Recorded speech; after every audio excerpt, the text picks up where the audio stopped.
Hello दोस्तों, राधे राधे। हम in accounting for partnership form chapter पढ़ रहे थे। बहुत ही बेसिक सी जो चीज़ें थी वो हम पढ़ के आ चुके हैं। अब जो इम्पॉर्टेंट दो एक टॉपिक्स और बचे हैं हमारे, वो टॉपिक्स अब हम कवर करने वाले हैं। 2 या 3 वीडियोज़ में आपके वो टॉपिक जो हैं वो कवर अप हो जाएंगे। ठीक है, तो 2-3 वीडियोज़ जो भी हमारी बनेगी उन टॉपिक्स को कवर करने के लिए, उनको कंप्लीट करने के बाद में हम इस चैप्टर से रिलेटेड जो भी आपके इम्पॉर्टेंट क्वेश्चन होते हैं, जो प्रैक्टिकल क्वेश्चन बनते हैं, वो भी हम देखेंगे। पहले हम जो भी टॉपिक्स हैं, 2-3 जो भी टॉपिक्स बचे हैं उनको कंप्लीट कर लेते हैं। उसके बाद में हम इससे रिलेटेड चैप्टर से रिलेटेड जो प्रैक्टिकल क्वेश्चन बनते हैं वो देख लेंगे। ठीक है, फ़िलहाल स्टार्ट करते हैं। हाँ जी, तो अब हमारा जो टॉपिक है वो कौन सा है? Interest on partners loan. ठीक है, क्या बोल रहा है ये topic? Interest on partners loan का मतलब पार्टनर ने फर्म को लोन दिया है। पार्टनर ने फर्म को लोन दिया है तो उस लोन के ऊपर फर्म को, पार्टनर्स को इंटरेस्ट देना होगा। ठीक है, जैसे for example A, B, C 3 partner थे। C ने मान लेते हैं फर्म को लोन दिया है, तो इस लोन पे फर्म जो है वो C को इंटरेस्ट का पेमेंट करेगी। यस और नो? ठीक है, और आपको इंटरेस्ट ऑन लोन से एक पॉइंट याद आना चाहिए जो हमने पढ़ा था पार्टनरशिप डीड की एब्सेंस वाले रूल्स में। याद आ रहा है? Rules in absence of partnership deed, उसमें इंटरेस्ट ऑन लोन के बारे में कुछ कहा था, और ये कहा था कि इंटरेस्ट ऑन लोन की जो रेट है वो हमेशा 6% पर एनम होगी। हमेशा कब? जब पार्टनरशिप डीड आपका नहीं है। पार्टनरशिप डीड की एब्सेंस में इंटरेस्ट ऑन लोन की रेट हमेशा क्या होने वाली है? तो इंटरेस्ट ऑन लोन की जो रेट है वो 6% पर एनम होने वाली है। यहाँ तक क्लियर होती है बात? ठीक है, तो यही स्टार्टिंग में लिखा हुआ है आपके।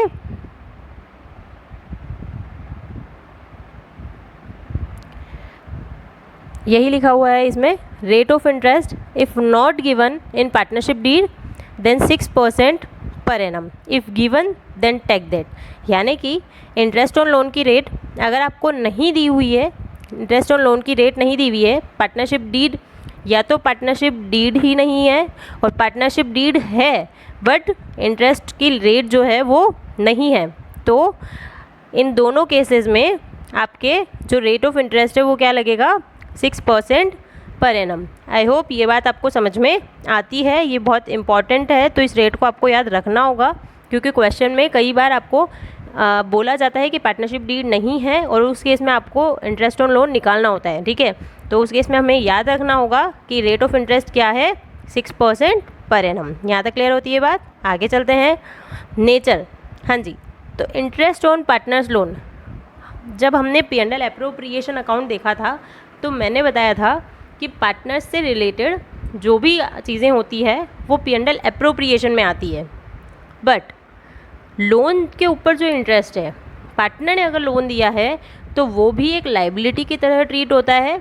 वो P&L एप्रोप्रिएशन में नहीं आएगा, वो एप्रोप्रिएशन ऑफ प्रॉफिट नहीं है, वो चार्ज अगेंस्ट प्रॉफिट है। चार्ज अगेंस्ट प्रॉफिट यानी इंटरेस्ट ऑन लोन आपको देना ही देना पड़ेगा। अगर मान लो आपने पार्टनर से लोन नहीं लिया होता, बैंक से लिया होता या फिर किसी थर्ड पार्टी से लिया होता, क्या बोल रही हूँ मैं, कि आपने लोन लिया तो ये लोन आपने अभी किससे लिया है? पार्टनर से। यही बोल रहे हैं हम, अभी हमने लोन किससे लिया है? पार्टनर से। अगर हम पार्टनर से नहीं लेते तो हम क्या करते? वो लोन या तो बैंक से लेते या फिर किसी भी अदर थर्ड पार्टी से लेते या फिर किसी फाइनेंशियल इंस्टीट्यूशन से लेते, यही करते। तो अगर पार्टनर से नहीं लेने के बदले मैं इन सब से लोन लेती तो इनको इंटरेस्ट ऑन लोन पेमेंट करना पड़ता है या नहीं पड़ता? चाहे आपकी फर्म को प्रॉफिट हो या लॉस हो, आपको इंटरेस्ट ऑन लोन का पेमेंट करना ही पड़ेगा। ठीक है ना, अगर मैं इनसे लेती हूँ तो इसी तरह से अगर पार्टनर से लोन लिया है तो भी इंटरेस्ट का पेमेंट करना ही पड़ेगा। समझते हो यहाँ तक?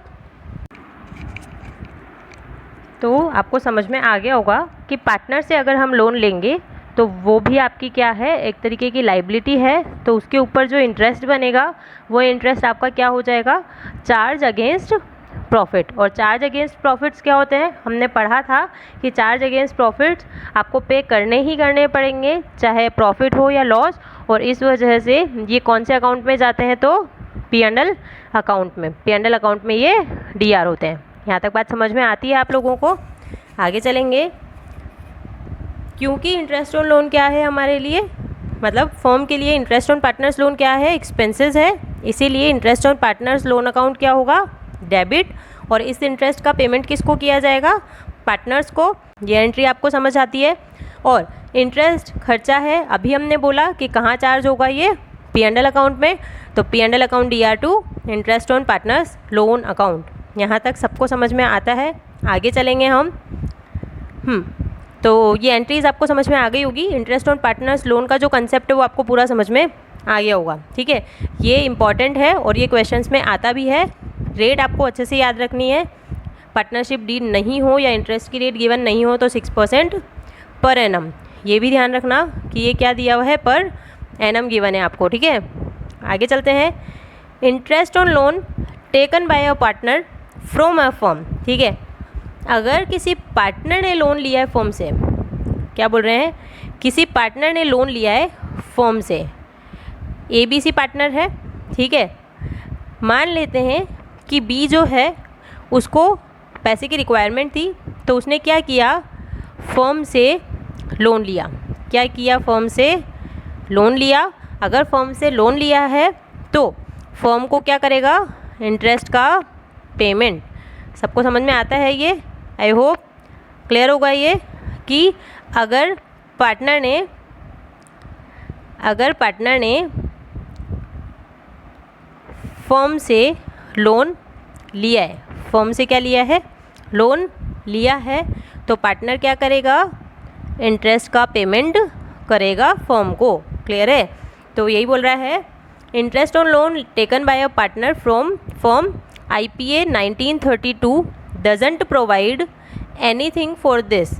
इस केस में कुछ भी IPA यानी इंडियन पार्टनरशिप एक्ट ने इससे रिलेटेड कोई इन्फॉर्मेशन नहीं दी है। मतलब इसके बारे में कुछ भी नहीं बोला है कि कितनी रेट होगी, पार्टनरशिप डीड में होना चाहिए या नहीं होना चाहिए, या कोई इन्फॉर्मेशन हो, ऐसा कुछ भी नहीं बोला है।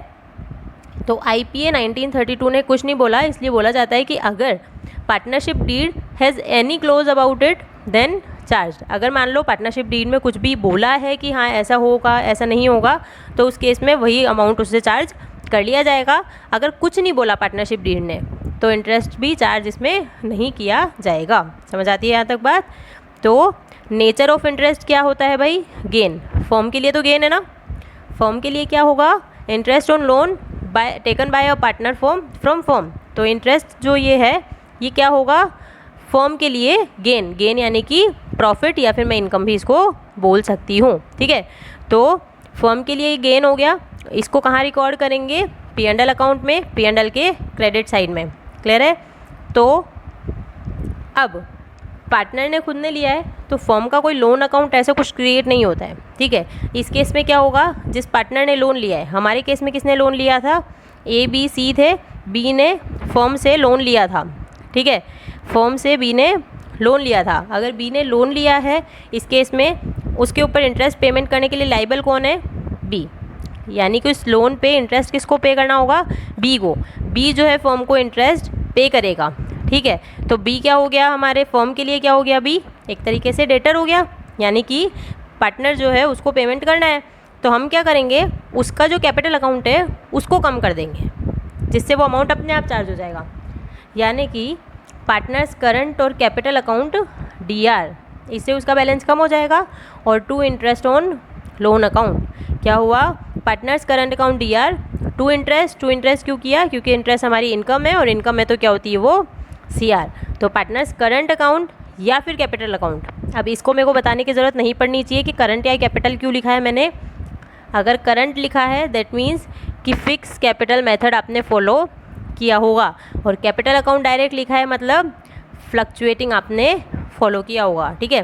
तो पार्टनर्स करंट अकाउंट और capital account DR to interest on loan account, और ये जो इंटरेस्ट है वो इनकम है, इसलिए P&L के क्रेडिट साइड में ले जाएंगे। Interest account DR to P&L account. Clear होती है यहाँ तक बात? चलिए जी, अब जो सबसे इम्पॉर्टेंट टॉपिक होता है इस चैप्टर का इंटरेस्ट ऑन कैपिटल, ये बहुत इंपॉर्टेंट है, ठीक है। इससे रिलेटेड प्रैक्टिकल क्वेश्चंस हम लोग देखेंगे बाद में। फ़िलहाल बस थोड़ा सा समझ लो कि पार्टनरशिप डीड हो तो क्या करना है, नहीं हो तो क्या करना है। इंटरेस्ट ऑन कैपिटल सबको समझ आता है कि क्या होता है। इंटरेस्ट ऑन कैपिटल यानी कि जितने भी पार्टनर्स आपकी फर्म में हैं उन्होंने फर्म में क्या लगाई होगी, कैपिटल। क्या लगाई होगी, कैपिटल।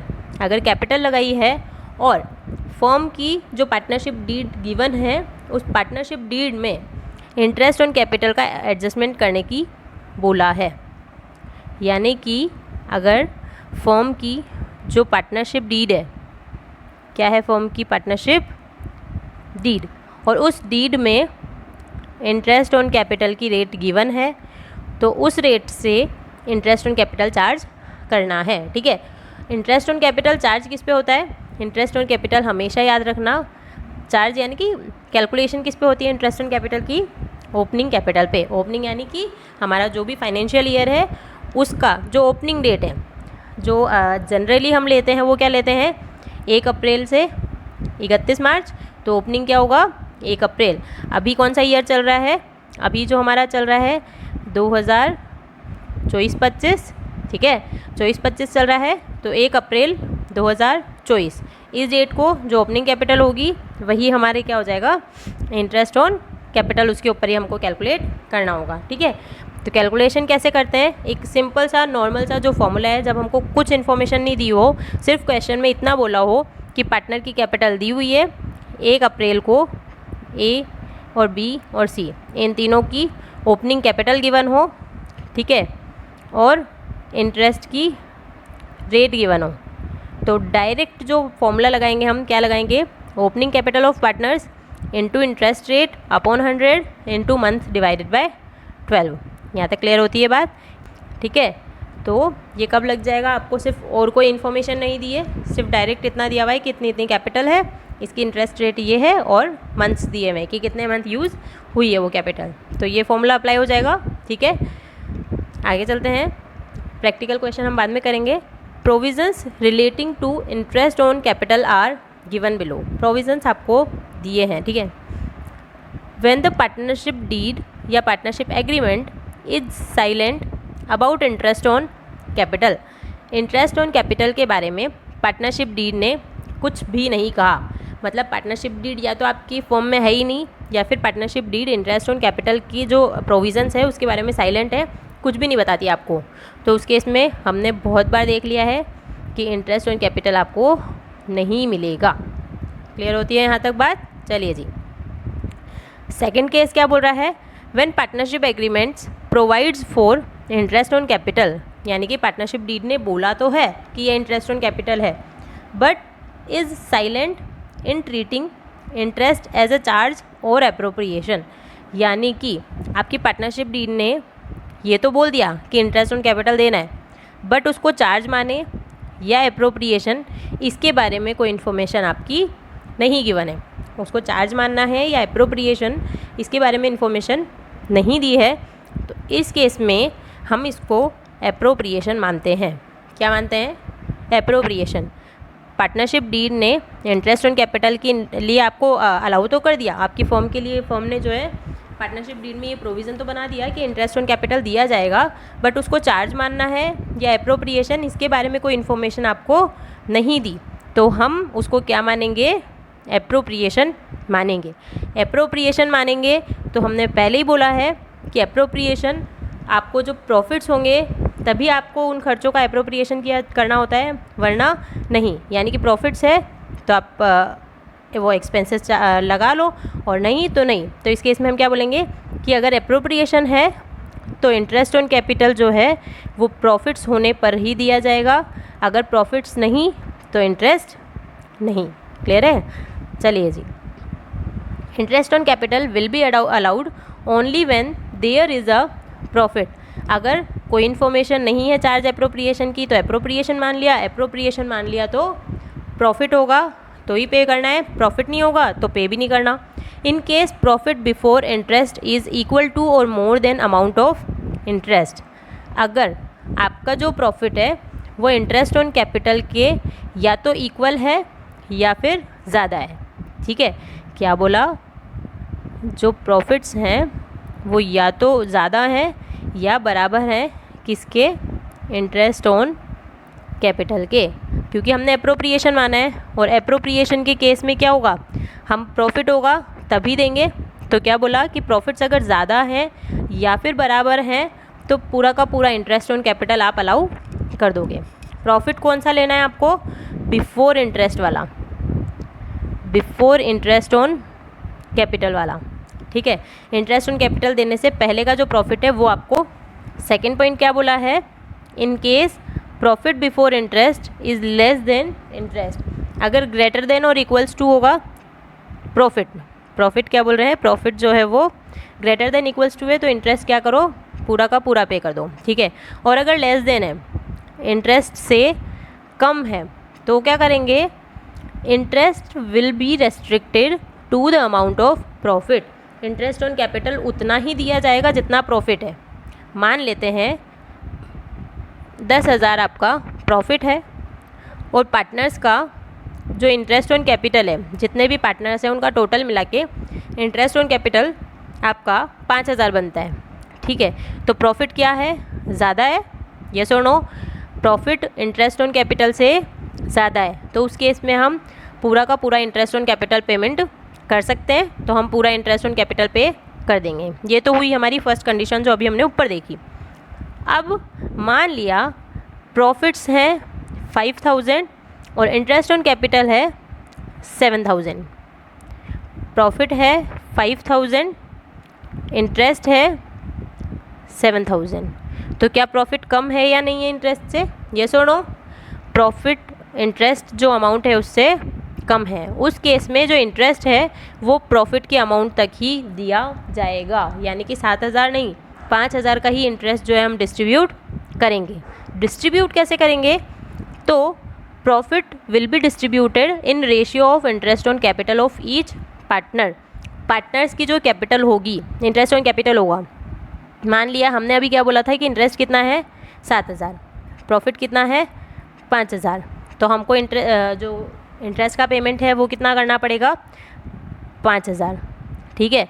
ये जो 7,000 है ये ए बी और सी इनका बनता है, मान लिया 2 3 2, यानी कि 2,000, ये रेशियो नहीं है, ठीक है, ये रेशियो नहीं गिवन है, आपका जो इंटरेस्ट है इसका अमाउंट है कि 2,000 तो ए का था, 3,000 बी का और सी का 2,000, तो इंटरेस्ट का रेशियो कितना बन गया आपका 2 3 2 बना या नहीं, इंटरेस्ट का रेशियो कितना हो गया 2 3 2 2 3 और 2, इस रेशियो में 5,000 आप डिस्ट्रीब्यूट करोगे, करना कितना था 7,000, कर कितना रहे हैं 5,000, रीज़न ये है कि प्रॉफिट्स जो हैं वो कितने हैं आपके 5,000, तो इतना ही आपको इंटरेस्ट का पेमेंट करना पड़ेगा, किस रेशियो में, इंटरेस्ट के रेशियो में, किस रेशियो में, इंटरेस्ट का रेशियो है ये ए बी और सी का। क्लियर होती है यहाँ तक बात, तो यही चीज़ बोली गई है कि अगर प्रॉफिट ज़्यादा है, in case profit before interest is equal to और more than amount of interest, full interest will be allowed, और अगर कम है तो उसको उतना ही देंगे जितना प्रॉफिट होता है, और किस रेशियो में, हर पार्टनर का जो इंटरेस्ट ऑन कैपिटल का रेशियो है उस रेशियो में। एक जो रह गया था वो ये कि अगर लॉस होता है तो लॉस होगा तो भी आपको इंटरेस्ट नहीं देना है, क्यों, क्योंकि अप्रोप्रिएशन में प्रॉफिट होगा तभी इंटरेस्ट पे करते हो, लॉस होने पे इंटरेस्ट का पेमेंट नहीं किया जाता है। यहाँ तक समझ में आती है सबको बात, चलो जी आगे चलते हैं। आगे क्या बोला है, when partnership agreement provides for treating interest as a charge, अगर पार्टनरशिप डीड ने इंटरेस्ट ऑन कैपिटल के लिए अलाउ भी करा है और इस इंटरेस्ट ऑन कैपिटल को क्या माना है, चार्ज अगेंस्ट प्रॉफिट, क्या माना है, इस इंटरेस्ट ऑन कैपिटल को चार्ज अगेंस्ट प्रॉफिट माना है, तो क्या मान लिया है, चार्ज मान लिया है। अगर चार्ज माना है तो प्रॉफिट हो चाहे लॉस हो, आपको उस खर्चे का पेमेंट करना ही करना पड़ेगा। यही तो बोलते हैं हम कि एप्रोप्रिएशन में तो प्रॉफिट होगा तो देंगे, जबकि चार्ज में प्रॉफिट हो या लॉस देना ही देना होगा, ठीक है। तो क्या बोला है कि full interest will be allowed weather profit और लॉस। क्लियर है? आई होप यहाँ तक आपको समझ में आता है। इसके आगे का हम नेक्स्ट वीडियो में देखेंगे। नेक्स्ट जो एडजस्टमेंट्स है वो इंटरेस्ट ऑन ड्राइंग्स है आपका, उससे रिलेटेड जो भी चीज़ें हैं, जितने भी आपको एडजस्टमेंट्स करने होंगे वो सब हम नेक्स्ट वीडियो में देखेंगे, ठीक है। ओके।